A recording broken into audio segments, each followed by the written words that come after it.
Hey, what is up? Welcome to this episode of the Entrepreneur to Entrepreneur podcast. As always, I'm your host, Brian Lofermento, and I am so very excited about today's episode and today's guest because this is an amazing entrepreneur who is doing incredibly impactful work, which you've all heard me say on the air as an uncle of 8-year-old twins, niece and nephews. I always wish that they had an option to explore entrepreneurship at an age that I never did. I wasn't introduced to entrepreneurship until I went to college. And that's why I love and admire today's guest's business, because this is someone who is reshaping and helping to shape the next wave of entrepreneurs. So let me introduce you to today's guest. Her name is Summer Miller. Summer is the founder of a company called My Little Venture, which is a kid-friendly platform that helps children earn money, set goals, and build responsibility through selling their own creations in crowdfunding-styled campaigns. The company was inspired by her daughter, Piper, and Summer's desire to teach kids the value of effort, entrepreneurship,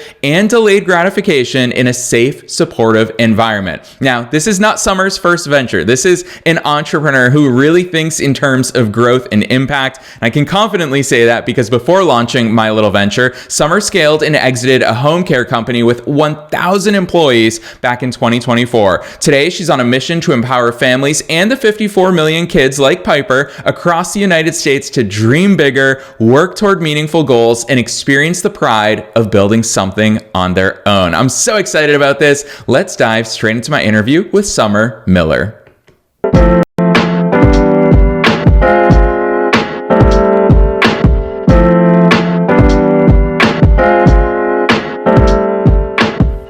All right, Summer, I am so very excited that you're here with us today. First things first, welcome to the show. Thank you, Brian, for having me. I'm very excited to be here. Yes, I can't wait to dig into all the cool things that you've done in your entrepreneurial journey and, of course, what you're doing today. But Summer, first things first, I didn't even tease entrepreneurs with your immigrant backstory, which those are always my favorite entrepreneurial stories. So take us beyond the bio. Who's Summer? How'd you start doing all these cool things? So I grew up in a very small village in China with only about 300 people, where resources and opportunities were very limited. And that experience really shaped how I think about work, effort, and responsibility from a very young age. I came to the US in 2008 to pursue my MBA. And after graduating, I spent over 10 years in corporate America, where I led marketing analytics and strategy teams. I really enjoyed that time. Especially working with the strong teams and solving complex business problems. After that, I joined my husband to run our home care company. That was my first experience as a business owner. We were able to grow our company to over 1,000 employees, and we successfully exited in 2024. And that experience really changed how I saw myself. I realized I love building things, facing challenges from owning our own businesses, and I wasn't ready to just step away from creating. So after we sold our company, I knew I wasn't done. I just didn't know what was next.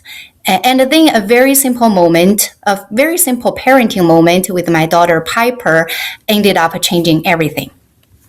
Yeah, I love that overview. Summer, let's keep following that story. And of course, I love the fact that Piper is the catalyst for so much of this. Introduce listeners to your company today and what that idea has sparked into. Yeah, so the idea started with my daughter Piper when she came to me asking for a cat. I felt I only had two choices. I could say no and get a disappointed kid, or I could say yes without teaching her to use her own effort to work towards her own goals. So I told her, I said, Piper, if you want a cat, I will support you, but you have to earn the money for it yourself. And that moment changed everything. She immediately started thinking differently about how to make money, what she could do, and what she could create. And she immediately started thinking in ways that she could make money. And we looked for platforms where she could sell her crafts, but everything we found was designed for adults. They were not designed for kids to learn in a safe and guided way with the parents involved. And that's when I realized there's a gap. Parents want to teach responsibility, delayed gratification, and financial awareness, but they don't have the tools that actually make that easy in real life. And that's why I built my little venture, a platform where kids can set goals, earn money through creativity, and learn real-world lessons with their families involved. Yeah, I love that, Summer. And of course, you and I are very much preaching to the choir in front of this worldwide entrepreneurial audience. And I've been an entrepreneur since I was 19 years old. And anytime I get into conversations with people and they ask about my background or the way that I see the world or how I am the way that I am, I attribute all of it to entrepreneurship because at 19, I was facing more rejection than the average 19-year-old. I was on a college campus. A college campus, I'm convinced, is one of the safest places in the world because there's no real repercussions. You're not getting a salary. You don't owe anyone anything. In fact, you're paying quite a bit of money. So all you really need to do is stay on top of your academics, but there's no boss to answer to. Your parents aren't there when you're living in the dorm rooms. You get to play a lot of video games in my case, or play a lot of soccer. And so when I started my first business the summer after freshman year, I was taking action. I was disciplined. I had to be consistent. I was facing a lot of rejection. I had to be resilient. All of these good traits came to me through entrepreneurship. Now, whether or not any of my ventures ever succeeded, those skills are ones that I would take into the rest of my life. For listeners who don't necessarily view entrepreneurship as a vehicle in this way, that they don't understand the parental implications of this, the personal development implications of this, talk to us about it, because I'm sure that your kids also saw you and your husband's entrepreneurial journey. That probably started to shape them, but now you're seeing it in a whole different scale. What does that look like using entrepreneurship as the vehicle for kids? So for Piper, we started really, really simple because Piper loves arts and crafts.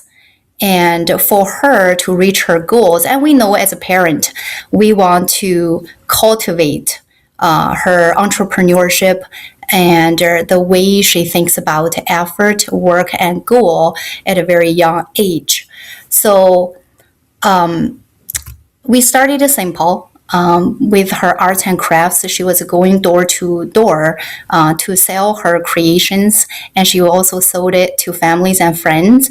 I even worked with her to start a very simple email campaign to get her started. There was a moment when I realized that her drive was not just about her motivation, it's also about her mindset shift. She came to me later asking for a 3D printer. Before I even responded, she said, "Oh, I have to make my own money first." So that was the mindset shift. And there was a very memorable moment. So one day I was working in the kitchen and Piper was very quiet for over an hour, and that's very unusual for her. So I went to check on her and to see what she was doing. And she was making those notebooks to sell. And she told me that she wanted to go door to door to sell her notebooks. And I told her honestly, I said, "Piper, I don't think our neighbors need notebooks from you." And she looked at me and said, "You don't try, you don't know." And that's the moment I realized her mindset is shifting, is changing. And I see the positive impact that we are, by working with her on family projects together. And then she went out, recruited her friend, and they went door to door. And later when I picked her up, and she gave $1 from what she earned to her friend as a salary. And I was very surprised. And I think those experiences really shape how a child think about work, value, fairness, and teamwork. I think that's the foundation of my little venture. It's really not about having children or helping children to be an entrepreneur, but to instill the values of learned delayed gratification, patience, responsibility. And that's why we built my little venture. Yes, I love that. Summer, I feel like I repeat myself a lot on the air, but I think it's worth calling out again is that entrepreneurship is the vehicle. When you and I are talking about entrepreneurship, look how frequently you go back to mindset. You come to important things like delayed gratification, which again, all of these things serve us well in life, not just in entrepreneurship. It merely is that vehicle to help us I always talk about reps on the air, is it helps us get those reps so that we start to practice those things so that when in life we are facing challenges, when in life we are facing rejection and what might feel like failure, we have those tools that we've gained through entrepreneurship. And so, Summer, I'm going to use that as a natural segue because I know a lot of listeners are probably going to be thinking, well, Summer, you grew and scaled and exited a very successful company. You grew it to 1,000 employees. Are these the secrets? You keep coming back to delayed gratification. You keep coming back to mindset. A lot of people want to exclusively focus on strategy and tactics. And of course, those play a role. But what's your take on what it takes to grow and scale and exit a successful company? I think a lot of successful owners have said this multiple times, hard work. How we learn hard work is really through effort. And I think when I was a little and I knew I had to wait for good things to happen. And for good things to happen, I have to be prepared. In order to be prepared, I have to work at it. So it's a whole cycle of understanding the effort, working towards it, and be patient for the moment when the opportunities come. You can seize the opportunity. And I had to see when I was running our home care company with my husband. Well, some people would call it a successful business because we had over 1,000 employees. We worked really hard. At the same time, we were raising a very young family.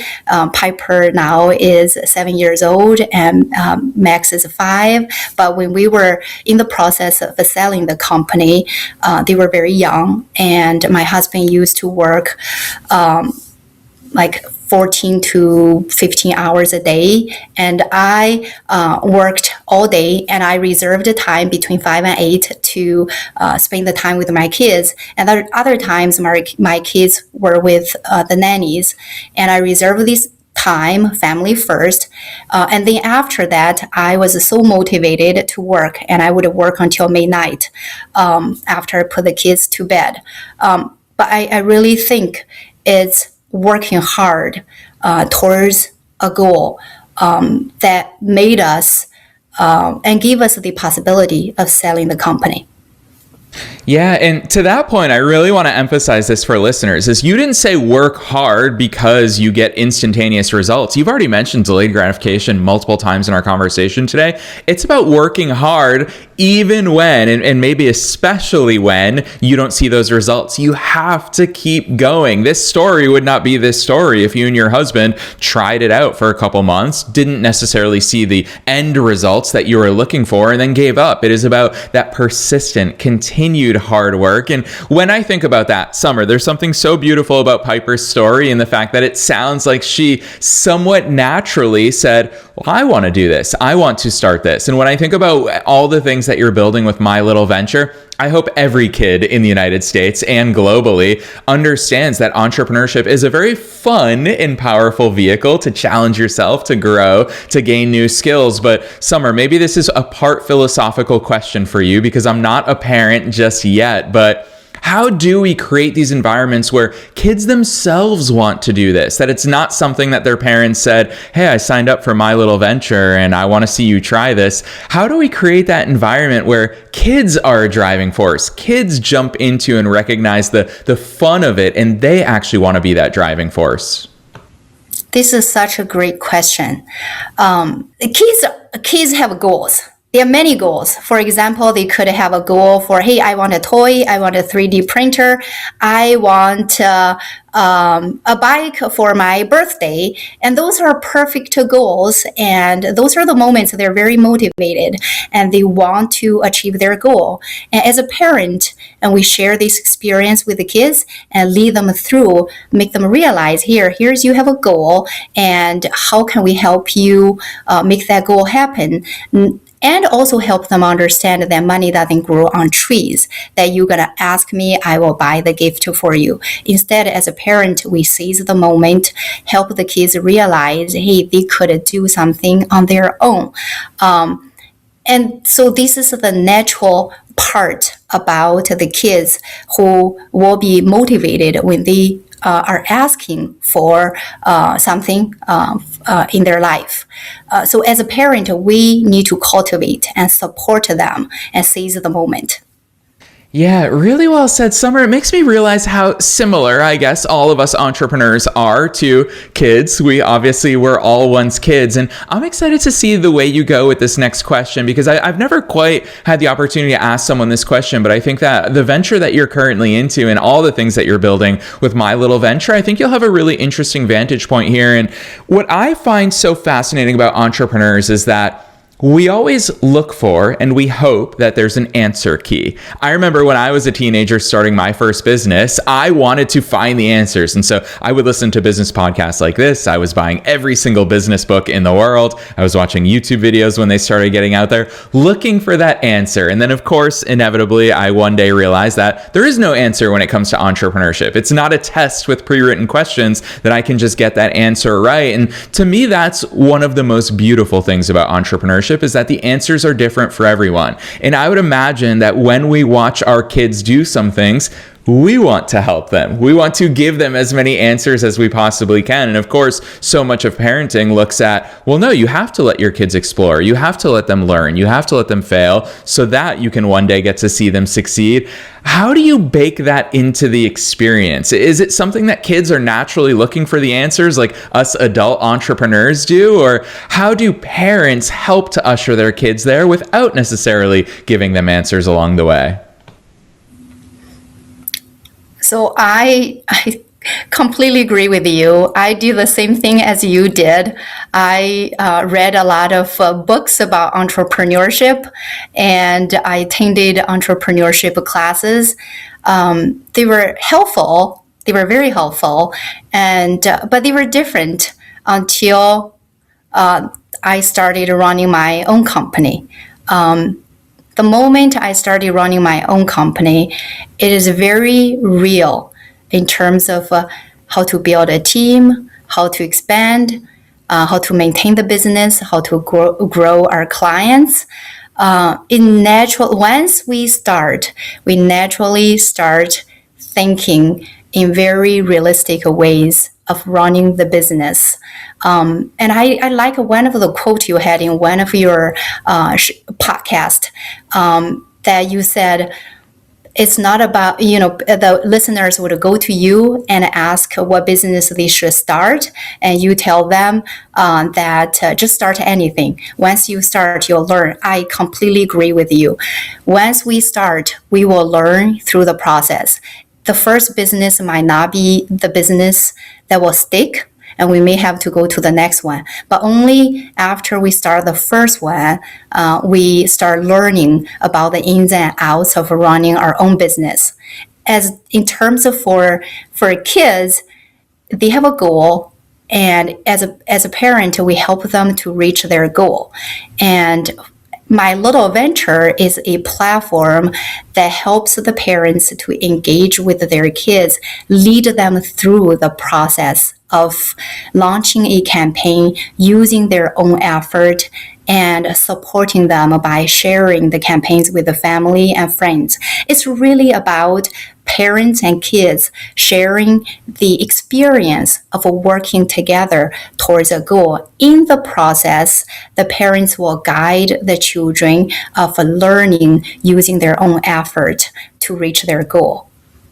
Yes, I love that. Summer, I picture a world. I wish My Little Venture existed when I was a kid, because I want to feel that responsibility of, as a kid, when I get my first few orders. It was exciting enough as an adult to get my first few orders. I can't imagine what that feels like as a kid. And then to have that responsibility, which responsibility feels good for all of us, to have the responsibility to say, well, now I need to fulfill these orders. Now I actually need to do this. What an incredible way for us to learn all of these things. And I think that you hinted at strategically, I'm sure that listeners are thinking to themselves, well, Summer, who are the customers of my little venture? Who's on the other side of that? So if kids are launching their crowdfunding campaigns, but I think I heard the answer from you, which is it's the family members. The parents get to share it on their Facebook, and aunts and uncles and grandparents and friends and neighbors get to sign up and support those projects. Is that the vision of what it is long term, or what's that grand long term vision as well?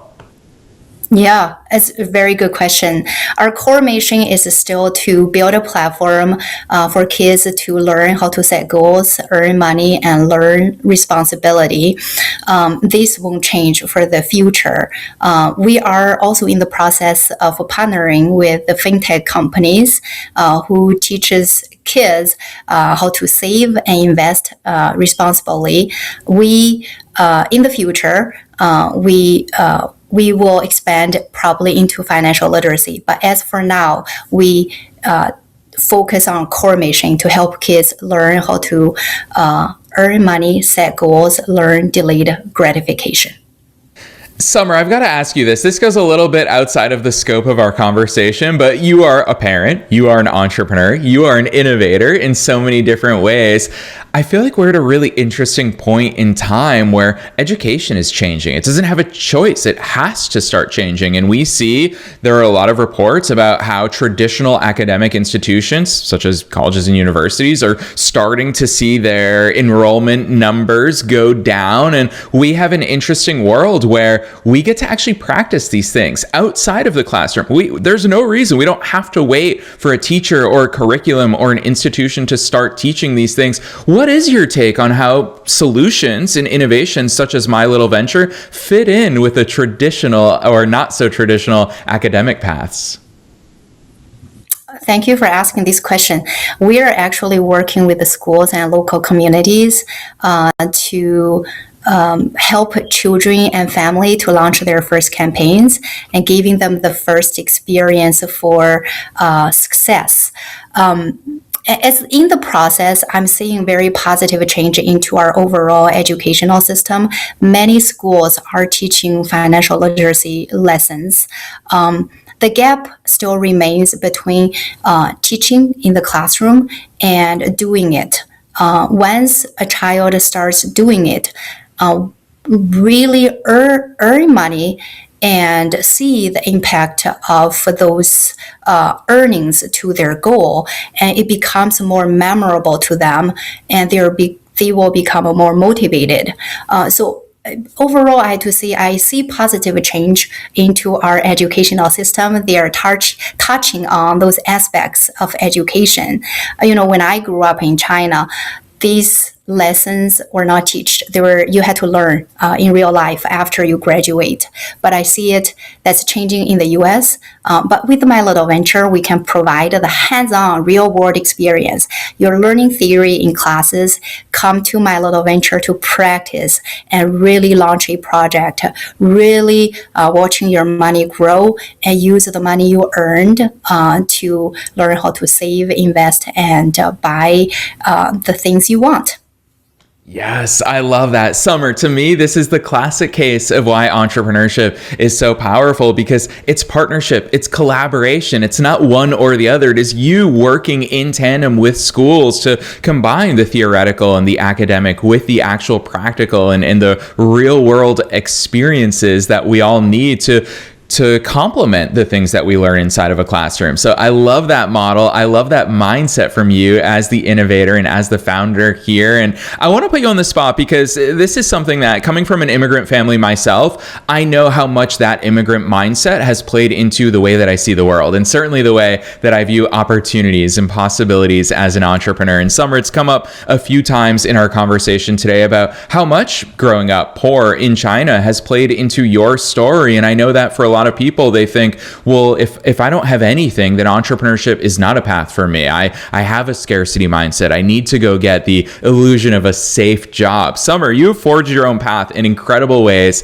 I think that yours is such a shining example of what an immigrant entrepreneurial story looks like. For listeners who are tuning in who maybe feel like they're not starting from a place of advantage, how has that become your superpower in the way that you see the world and operate? That's such a big question. As I mentioned before, I grew up in a very poor family. We didn't have food to eat. I remember there was moments we had to go to the graveyard to search for food and clothes from people who left the offerings for their ancestors.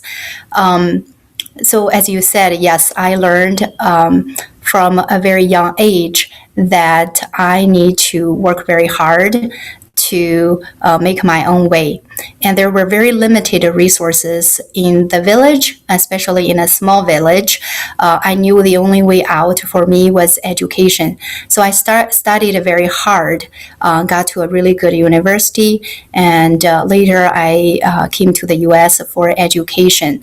And I know for a lot of people, even my friends, when they talk to me that they want to start a business and they are worried if they didn't have income, how do they support their living? I think I faced the same situation when I was there as well. I see that some of what my friends were doing is they are working on their regular job while they started some side gigs and they can support their family financially while working on a new venture. That could be a pathway. And for me, it was in a way similar but different. I also worked at corporate America for over 10 years, and I actually really enjoyed working with my team members. We got to a point we feel stable. And that goes back to the core mission and concept of my little venture as well.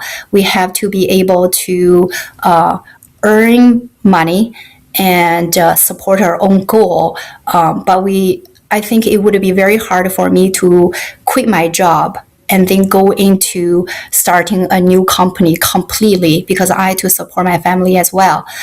So at the beginning, you can start as a part-time job.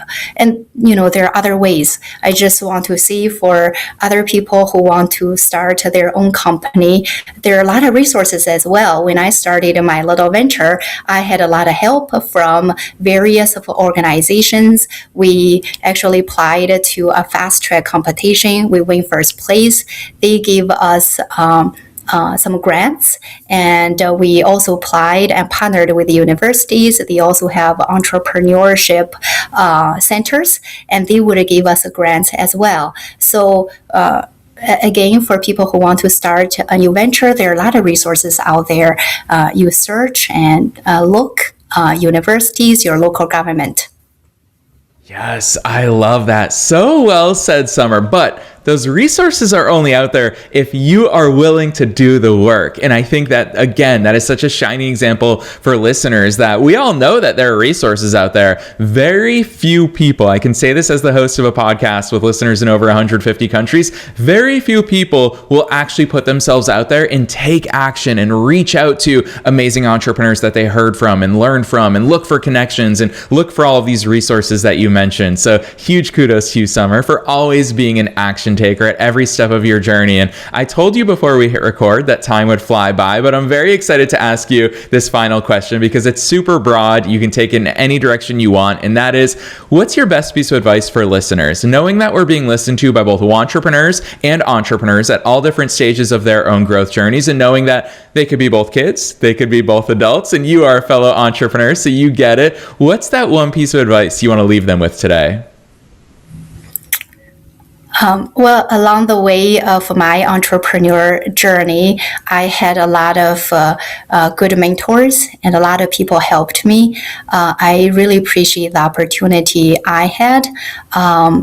throughout my journey. I think one piece of advice that my mentors give me consistently is to start. Sometimes we think a lot and we think too much, and the thinking and the analyzing process stops us from taking actions. So just start. Don't be afraid that you will fail your first venture. The first venture will likely fail anyway.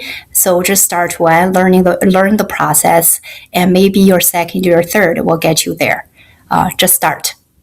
Yes, so well said. I love that. Summer, actually, the way that you articulated it actually brings me back to when I first started my first business. I was just like, this is the business. This one has to succeed. But you called it out directly. Your first one's probably not going to succeed. So you might as well not worry about that perfect one that you really want to work, because you need to gain these skills first. You have to have these experiences, and there is no guarantee that your first one's going to work. So I love that advice and that push to just start. Summer, I'm a big fan of all the things that you are building, all of the things that you're putting out into the world. I'm very excited for listeners to check out My Little Venture. So for listeners who want to find you and your company online, drop those links on us. So where should listeners go from here?